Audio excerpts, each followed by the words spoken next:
Good afternoon, YouTube. It's your man George Page. It's gonna be live on YouTube. As you know, we have the pandemic called coronavirus, or its technical name is the COVID-19 virus. Now, I'm like one of these people. I believe that these things happen almost every so often. I mean, and people going crazy buying tissue and water and stocking up. Humans, we just go crazy when we hear something like it's a virus. Like it's just sad. Sometimes we just don't know how to use common sense and self-awareness. Now, I got this here that was posted by one Dr. Boyce Watkins. You might know him. He's a financial expert and he's a very intelligent man. I follow him on Facebook and all social media. That during the time of the H1N1 virus, which was under President Obama's administration, there was the highest numbers of deaths and victims of H1N1, or some people call it swine flu, or if a country like I am, we call it the hog. Anyway, the virus pretty much affected over 60 million people, and it killed almost pretty much over 12,000 people. Now we have coronavirus, or COVID-19, that the infection rate of it is merely around 2,000, and the people who die from it is not even past 40. Maybe just, because the numbers have changed by now. But here's the thing is, now people go talk about, well, Obama's, here's like this. During the Obama administration, the H1N1, or swine flu, happened in a good part of the Bush administration. So George Bush, like anything he did, he left Obama with more of a mess as usual, counting the crash of the economy in his presidency, plus epidemic. Now, this is why I respect about President Obama. He came out and he talked to say we need to say, and then also as a leader, he did what you need to do. Like he said, he recommended that people go ahead and get your flu shots. I mean, and just take care of yourself and wash your hands and be aware. And this is what makes a great leader. He does what he needs to do, and the people will follow. Like he went in and got himself a flu shot, and that's pretty good. Most people don't want. My mother, she don't like to have a flu shot because she fears it get her sick, and sometimes it does. Flu shot doesn't always work. And remember, this time of year is between, you have to deal with seasonal allergies. You got a basic flu. You can die from pneumonia and the basic common cold. There's more deaths among that than anything. One thing is, with the common cold, it affects mostly elderly people, people with weak immune systems, and children. Yeah, that's the thing, But more often, if you're healthy and strong, you can survive it. No point going crazy, going over the hills, trying to buy up all the Lysol and bleach and try to buy enough hand sanitizer to wash it. That does not help too much. Just wash your hands, loosen lotions, keep yourself from drying, and be careful when you use stuff like sanitizer. It will dry your skin, and you can get infections through your hands. And that could happen one way. That's it's those diseases, especially communicated by touch or by airborne.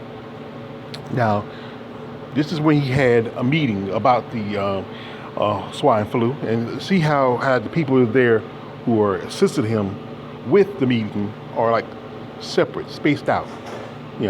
Still, but respect of each body's space. But this dumbass, he got these people all behind him, all crowded up, all hunched up. And just heard that that the president of Brazil has got infected with coronavirus because they actually had contact. Now, this disease has been in the United States for quite some time. And talk about China, but China is where it originated. But here's the thing about China. Let me write you about China. China, some parts of it is still like maybe 50, 60 years behind when it comes to modern conveniences. I mean, they still have people washing clothes in wash tubs. There's still people don't even have a phone, you know, a TV. I mean, some people are living like pretty much about early Great Depression level era in parts of China. And many of those people still believe in home remedies and don't believe in doctors. That's the thing. You don't believe in doctors, don't go get yourself checked out. That's the problem. Now, you know, one of my, I like to go back to this because, you know, it's a sign of a great leader. There was I like to talk about movies. You know, I can pull out movies. Movies are my favorite things. And there's a part in the movie, Men in Black. You remember when Tommy Lee Jones as K was talking to Will Smith as Jay. This is before Jay became the Man in Black. He was still a police officer. And, you know, we talk about aliens live among us. And Jay said, well, why did you tell the people? They said, well, you can tell a person, and then, you know, they're pretty much calm and maybe and don't react as bad. But you tell people, they get hysterical. That's the thing with this situation now. You know, right now, people, don't be panic, don't panic. Stop repeating it. You know, just say, just be careful, just be sure. I mean, you know, I'm gonna post some videos from when President Obama was talking about during the swine flu epidemic, and, you know, I might throw some stuff with Dumbass in Chief, and you can compare how they handle the situation. Now, you know, people say, well, but, you know, here's the thing, I guess. Here's the truth of what happened during, you know, and I'll post this right here. Now, look at the numbers compared to the numbers he had. Now, when we got wind of the early stages of a swine flu, what he did was step aside and let the CDC do their job. That's the purpose of CDC, the Center of Disease and Control.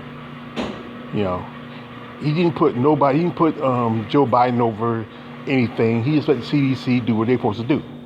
See, the problem with the CDC now is that, you know, Dumbass in Chief, as I like to call him, he gutted it. He destroyed the CDC. No. He completely destroyed the CDC. You know, and he's trying to, you know, try to cut back on growing the economy. Now, you know, the Wall Street Dow Jones has dropped, and not because of the virus, because of the fact is that the stuff he was the programs he put in to try to increase the economy is starting to fall apart. Now, you can't put that on disease. You put that on, really, on the person. Now, if you go back to Obama's administration, and, you know, in the time he was trying to work to build up the economy.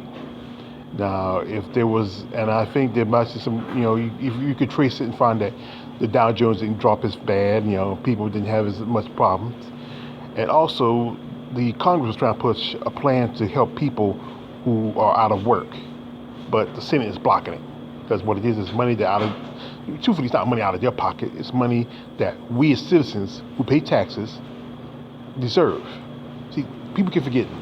Social Security and all that other stuff is based on taxes that we pay out of we working or just basically buying stuff. And the thing is that it's just, you know, it doesn't make sense where the job of politicians is to work for the needs of the people, not the needs of the few, needs of the many. And the fact is that this is administration about the needs of the few and those few who have the money. Now, it don't make sense to me to not push a program to help out people who are going to miss 2 weeks or 3 weeks worth of work. Also, you have kids going to be out for maybe about 2 or 3 weeks, and they're at home. How are they going to feed their family? How are they going to pay their bills? You know, it won't be long for the first of the month come around, and you got to pay your rent, or you got to pay your mortgage, you got to pay your car note, you got to pay your insurance, and, you know, you're not working. How are you going to do it? Even you have a savings, like a lot of people who are like who are like when the what we call that mess that happened like a couple years back, where, you know, they shut down the government.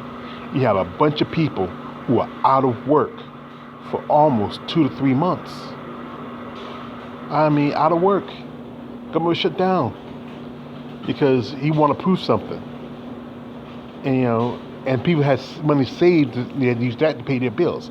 And now, they got to think about it. Now they're going to be out of work, especially jobs where you're not really what considered non-essential jobs. What are they going to do? They're going to struggle.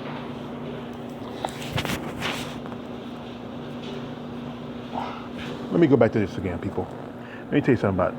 The coronavirus is just one of the many series of diseases and epidemics that's come through history throughout the world. Go back to the Black Plague in Europe, where most of the during the medieval times, where most of millions of people died in Europe, and the Black Plague was really because of the fact was that improperly stored food that was eaten by rats. People not washing. People go months without washing. Basic home remedies, using leeches to suck off blood or whatever else. I mean, stuff that did not work. Then here in America, we had smallpox, measles, yellow fever, which was coming from an epidemic that was happening in the Caribbean around South America. But that was from mosquitoes. Then you had, polio, which is not, it was an epidemic in that early times, basically around the Great Depression. You remember one of the greatest presidents in the world, FDR, had polio. It wasn't that long ago, we had the Zika virus, and that was doing, and you can't forget, President Obama had 3 epidemics during his presidency. He had to deal with swine flu. Then he had to deal with Ebola, and then he also had Zika. And Zika was as serious as people thought it was, But every so often, when these things come up, people go crazy. Here's the thing like this. One of my favorite shows was, Batman, the animated series. And there was a saying about Gotham. And Gotham, expect the unexpected. And that's what we need to do. Be prepared. This stuff happens. There's always going to be an epidemic. It could be worse than the next one. Like, here's one point. During the Reagan administration, HIV and AIDS went rapid. Most people say it was just in the gay community, but it spread to like regular heterosexual people, meaning from people who were having homosexual relations and also having relations with the same sex or the opposite sex. Now, in some cases, there was like the late Ryan White. He got it from a blood transfusion, and there was quite a few cases of those too. But here's the thing, people. You got to realize, don't let the media and what these politicians hype you up. Just sit back and think to yourself, and say to yourself, this happens. And it's not worth, missing out your life. Yes, if you're sick, stay home. If you feel like you don't want to go out, don't go out. But don't make this so much a big thing. You take it seriously, but don't take it too seriously. Be safe, but also enjoy your life. The sad part right now is a lot of things are canceled. You have no baseball. I think no baseball hasn't started yet. But you don't have no basketball. That means NCAA and also NBA. A lot of guys' brackets are messed up now. Golf, who cares about that? Hockey, I don't care about that. Professional wrestling, they just was a SmackDown the other night. They just had a show but with no audience. The UFC just had a show this weekend with no audience, and just so many other things going on. Like instead of before again. Some bodybuilding shows might even get canceled. I think in April supposed to be the William Spring first show is the Savannah show in Georgia, and it's just that we shouldn't have to miss out enjoying life because of what happens in the world. This is only a very, very, very, very small microorganism. The human bodies have millions of microorganisms inside of it. Here's the thing is you have to take everything with a grain of salt sometimes. Don't, like I said before, don't take it too serious, but also be cautious. You know, like my favorite character, Joker. Why so serious, son? You know, but like I said before, like this, people enjoy the world. Go out. You know, sometimes you coop up in the house, you get cabin fever. Cabin fever is worse than anything. You know, you don't want to be cooped up and just be like, after a while you get tired of family members, you get tired of kids, you want to go someplace to do something, but you're too scared. Don't be scared. You got a better chance to get hit by a car walking out of your door than getting the coronavirus. You got a chance of dying from the flu or from pneumonia. Let me tell you something about myself. I have congestive heart failure. I have a pacemaker. Right now, I'm at the laundromat drying my clothes. I'm gonna get something to eat and I'm gonna go home. My mother, as you know, I told you before, she's sick, but she's doing all right. The thing is that you gotta live your life. You can't always let, something like this come up and just take away your joy. If you want to hang with some friends, fine, hang with some friends, but be cautious when you hang with your friends. You know, don't do a fist bump, do a hug. Wave. Do the Vulcan sign for live long and prosper. But like I said, don't let this epidemic or pandemic, whatever you want to call it, pull you to a place where you don't want to be. Don't be at a grocery store fighting somebody's grandma for the last piece of roll of Charmin. Don't be buying like enough water where you can probably start your own dam. Just be cautious, but don't be so serious. Well, that's all I got to say. This is man George Page. Like, subscribe. Don't subscribe. I'm out.